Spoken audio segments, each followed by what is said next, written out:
Today was the release of the initial estimate for Q1 GDP. And those of you who are regular listeners to my podcast will recall that I have been warning for some time that I thought there was a good chance that Q1 GDP could end up being negative. In fact, when the estimates first started coming in, even the Atlanta Fed barely had GDP as positive. I think it started out maybe 0.2 or 0.3.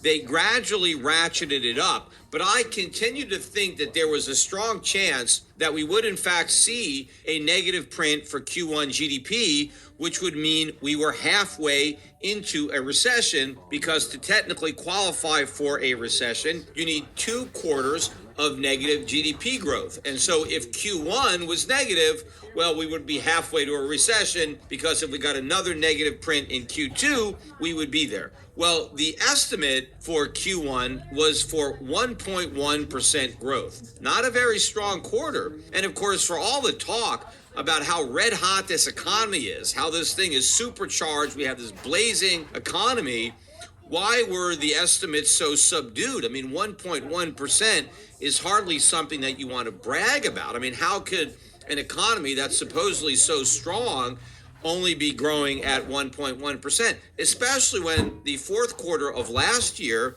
saw 6.9% GDP growth. So very strong in Q4 of 2021, going all the way down to 1.1 would represent a rapid deceleration in GDP. Now, some people are saying, well, it's because, we had the Delta variant was screwing it up, or we had the Ukraine war. But I mean, that really wasn't that big a factor in Q1. I think that's going to be a bigger factor in Q2. But of course, they're always looking for excuses to rationalize why the economy isn't as strong as they think. Anyway, there was a pretty wide range of estimates. The consensus went from a low of just up 0.2 to a high of plus 1.9.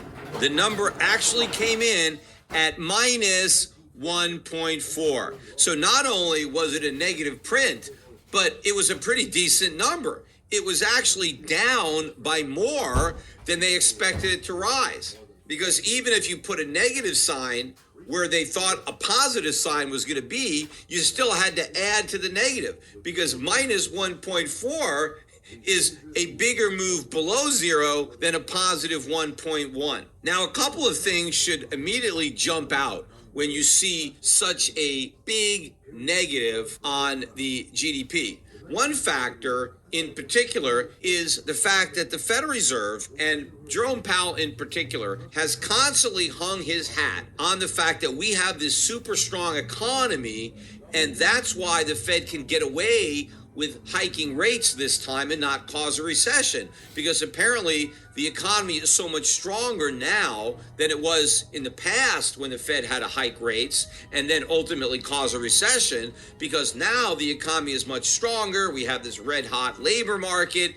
The economy can withstand these rate hikes. So the Fed is not concerned. It can vanquish the inflation monster, no problem. It has the tools. It's going to aggressively jack up interest rates, but the economy is going to be impervious because it's so strong. Well, if the economy is so strong, why is it contracting? How is a negative 1.4% GDP a strong economy? In fact, I don't know when you can point to a time where the Fed was hiking rates following a negative GDP quarter. How concerned are you about a recession, given the GDP report today showed a contraction of 1.4% in the fourth quarter?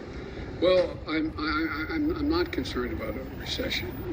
I mean, you're always concerned about a recession, but the GDP, fell to 1.4%. But here's the deal: we also had last quarter consumer spending and business investment and residential investment increased at significant rates, both for leisure as well as hard products. Number one. Number two, unemployment is the lowest rate since 1970. A record 4.5 million businesses were created last year. We're in a situation where we have a very different view than Senator Scott of Republicans who want to raise taxes on the middle-class families and want to include half the small business owners and that. So I think what you're seeing is enormous growth in the country that was affected by everything from COVID and the COVID blockages that occurred along the way. Now, you always have to take a look, and no one is predicting a recession now. They're predicting, some are predicting there may be a recession in 2023. I'm concerned about it, but I know one thing, that if our Republican friends are really interested in doing something about dealing with the economic growth, then they should help us continue to lower the deficit, which we've done last year with $350 billion. They should be willing to work with us to have a tax code that is actually one that works and everybody pays their fair share. And they should be in a position where you shouldn't be raising taxes on middle-class folks. You should be raising taxes on people who everyone acknowledges that the vast majority of Republicans aren't paying their fair share. Guys, oh my God, this motherfucking narrative pisses me off so much. And because the general U.S. citizen is a freaking simpleton, they can get away with this talk. Stop it, Biden. Just fucking stop it with this raising taxes on the higher earners. That doesn't exist. Guys, the people who make the most money in this country don't earn a fucking paycheck, so they're not paying taxes. They own businesses. They own investments. They own housing. So they're renting it out and they're employing people. They get tax breaks. They're not paying the motherfucking taxes. So when he says we need to tax the rich, that means they're taxing the middle class and the poorest of the poor. The rich don't make a motherfucking paycheck, and I'm sick of this. I'm sick of this, Biden. I'm sick of you guys tricking the people with this bullshit narrative. Oh, we need to raise more on the taxes for the higher earners. They don't pay motherfucking taxes. There's loopholes up the ass in the United States. You know it, I know it, and you're bullshitting the United States citizens, and I'm sick of it. I've said it 100 times. You have, 50 major corporations and Fortune 500 companies made $40 billion last year, didn't pay a single penny. No one. That's because the way this country does things, if you employ people, you give them tax breaks, you dumb fuck, and you know this. Like, they're trying to trick the simpleton. It's disturbing and disgusting that this country knows nothing. The people know nothing. Our people in the U.S. know absolutely nothing, and they can get away with shit like this. Under our proposal, when they get their $400,000 a year, we'll see a penny in their taxes go up, not one penny. The letters GDP are flung around often by the President, the Federal Reserve Board, journalists, and many others. They stand for Gross Domestic Product, which represents the overall market value of all the goods and services a country produces. In a way, it's like a price tag on a country's output, and it measures the size of the economy. The price is determined with the following formula: C plus G plus I plus NX equals GDP, where C is the nation's private consumption or consumer spending, G is the sum of government spending, I is the sum of businesses' capital spending, and NX is the nation's total net exports, exports minus imports. GDP is an important number because it indicates whether a country's economy is growing and expanding or shrinking and contracting. It also gives important information about how the introduction of new products and services or the improvement of existing ones affect demand. This data helps to plan future product development and improvements. It also helps a country to stack its economy up against others in the world and determine whether it's growing at a comparable rate. While it's not a perfect science, GDP can also be used to get an estimate of a country's standard of living. The idea is that as a country's goods and services become more valuable globally, and as the GDP rises, so does the standard of living for the citizens of the country, since they profit from creating and providing the products and services. For these reasons, GDP is one of the most common indicators used to gauge a country's economic health. The business and real estate that gives us an unfair advantage over employees. Let's say that you have all this income coming in, you're paying all this tax. Let's say you have $100,000 of tax. Okay, now you go out and buy a piece of real estate. Well, why does the government give you an incentive? Well, because they... Not a house, no. Not your Not residence. your personal residence. This is investment. So this is housing for other people. Apartment or houses. this is commercial property for a business. This is an office building that I own. Exactly, an office building or hotel. Okay, any kind of business real estate. That's bought with debt too. Now we add the debt. So now let's say that we had $1 million of your own money and $5 million of the bank's money. Well, we get depreciation deduction, a percentage of the $6 million. So the bank doesn't get any of that. We get all of the depreciation of $6 million. That could be as much as $500,000 a year. And because we've got that much depreciation, that's just a reduction of our tax expense. Right. So it's 500,000 extra in income, but it's actually called phantom income. Right. So what happens is because we have less income for tax purposes, right? We don't have to pay We have less income for tax purposes. So now what happens is we have to pay less taxes, okay?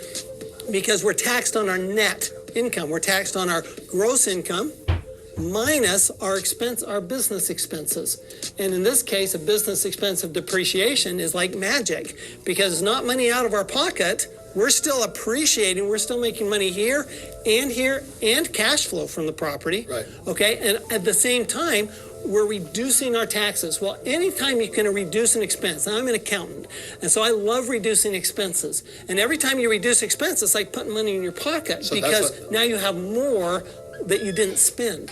Right, so this is the same number. So let's say it's 500,000. It means 500,000 in income you didn't have to spend, but it was caused by 500,000 in expenses you didn't have to spend. So you pay nothing for taxes. Employees pay about 50% in tax. So when you say to a kid, go to school and get a job, they're going to pay 50% of what they earn to the government. Not that smart. If S stands for smart, like doctors and lawyers and accountants, self-employed, they really get screwed. 60%. And a lot of this is covered in A students, work for B students. And B students pay 20%. Why? Because B quadrant produces jobs. And what the government wants are more people who can create jobs. Maybe not in this country, but in my country, big problem. So we're tax incentivized. The more jobs we create, the less tax we pay. Who pays the tax? These guys. No, it's true. These guys, B quadrant means you have over 500 employees. If you have over 500 employees, different states in America will come to you, which you might move into our state, we'll give you tax breaks. The reason they want you to move they want me to move from Arizona, where I live now, to California, is because I'll create jobs. That's the reason. So we get tax breaks.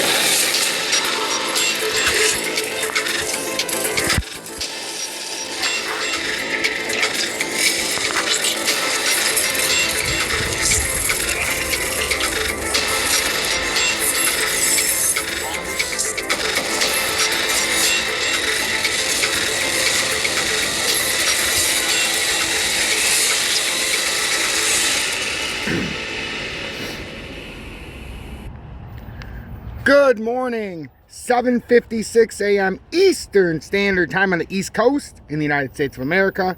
I'm XRP Future Millionaire, and I reside in the great state of Michigan on this Saturday morning. It looks nice out here, no sun, but it's a beautiful day. It's about low 40s right now, should be in the 50s. Want to say hi. Everybody have a blessed and safe Saturday. Enjoy your weekend, and remember, spend it with loved ones while you're off of work this weekend. For God's sake, do something with the family. So I'm going to take my picture off because, as you know, I'm a clown when I have my face on. So I hope you guys appreciated that 13-minute opening. I wanted to show you what was going on with the GDP. I wanted to show you what Biden's thoughts on it were. I wanted to start out with Peter Schiff and what he was thinking because he's the one who's been the most accurate on it. So when somebody nails it, you got to follow their lead, and then you got to give them a little bit of credit. So I shared his. So make sure to go check out Peter Schiff.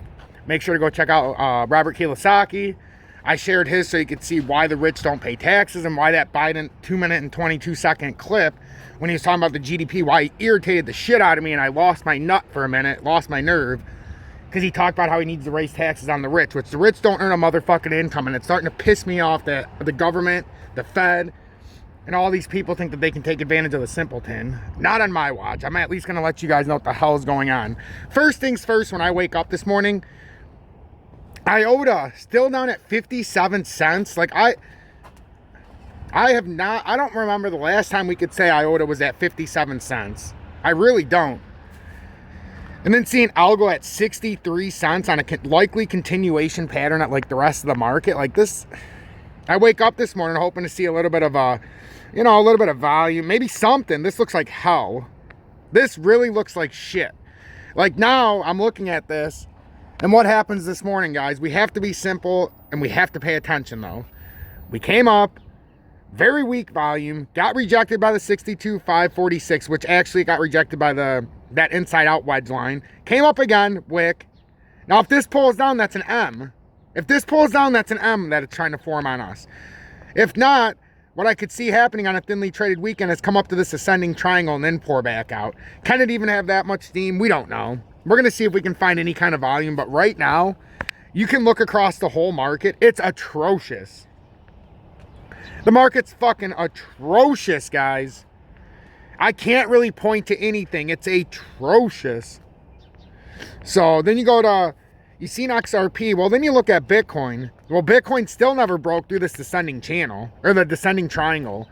So as long as Bitcoin holds the descending triangle, this is technically down to the bottom of support almost. Almost. That was the uptrending support line, but that's only in the, let me show you in the bigger picture. That was in the rising channel, but that's on a much smaller part of the, well, it's on a bigger part of the pattern, but that's why you have, this is where it becomes the most important. 1 hit, 2 hit, 3 hits. If we break through this area, you know, on Bitcoin, we have to come down to minimum 37,716. If we hold this, we can come up to 40,331 or break the area and continue this rising channel up to 42.7 roughly. Well, not 42.7, but that's the ascending triangle we got stuck in. If we break that, then we can go up to 50K, but I just don't see that in the short term. So, I mean, there's a lot of stuff going on. But right now, we have to be very, very careful that this market doesn't roll over. XRP's back under 62 cents. You've got XLM way down here. Has a pedestrian bounce, if that. It's on top of the 20-day, but now the moment we give away these 20 days in the 30-minute time frame, which is that red line, it's going to become very bearish. We don't want to give this back. Because if it does, it's going to pull an M, and then you're going to have a big pull down. This would be the big pull down. This would be big bear over the weekend here, ladies and gentlemen. Nobody, if you're in a position, is going to want to be stuck in this. Because if you get stuck in this, if this does pull down, the risk to reward right now is very, very porous, in my opinion. There's a much higher risk than reward right now because we keep falling through these key levels. DGB, another example. We're trying to do something here on Saturday, but we keep getting pulled down because we don't have any volume, so we can't take this extreme leap of faith here. So right now we're trying to start a bullish divergence in the 20 crossing the 50. That's why I said this is a key component this morning. If we can't break this and we come back through, it's going to be a terrible weekend. If we can break this and continue up, we might be able to back test some of these drop points. And for DGB, we'll go right at the red line. You know, you're talking 18% back up to there, but even to test some of these drop points, you got 3%, 8%, 10.5%. So if we were to cut some kind of support here and break back up, we would be okay because we have to retest these drop points. But we've already retested the drop points. That's the problem. We've already come back up on all these patterns and retested, which means we don't technically have to come back up there. And this could just be a false gravata here. And it'll come crashing down like the house of cards. We've got XDC newly added to Uphold and had a nice fucking pump. And we talked about how it was a beautiful area to buy right when it got down here. 4.9, and then we also talked about here at 5.2 when it held that support. But we've had a very nice pattern here that now it finally broke out to the top side of it, And this is what we were talking about on some of the other patterns, but obviously XDC's got a little help because it got listed on a few exchanges. But I firmly believe XDC is one of the most undervalued cryptocurrencies on the market, and I've been stating this for many, many months. So make sure to hit that like button, turn that bell notification to all, and subscribe to the channel if you're new or returning. Make sure to hit that motherfucking like button. I doubt anybody's even watching right now. But 19 and a half minutes, 40 minutes in. If you want to join Tom's Army, the most exclusive and elusive subscription-based service on YouTube, oh yeah. For $9.99 a month, in month 1, you get me being abducted by aliens. In month 2, you get Dusty's Outhouse Crypto News because they're pure trash over there. Month 3, you get the XRP meteor falling down to Earth. In month 4, you get the XRP predictor. These are all emojis next to your name as the months go on. You also get the exclusive Telegram for $9.99 a month. We have 255 people in there. Had to cut a little people out. Didn't like a couple of the attitudes in there, but we're at 255 people. I think we have a good group now. Join for $9.99 a month. Be part of that exclusive community.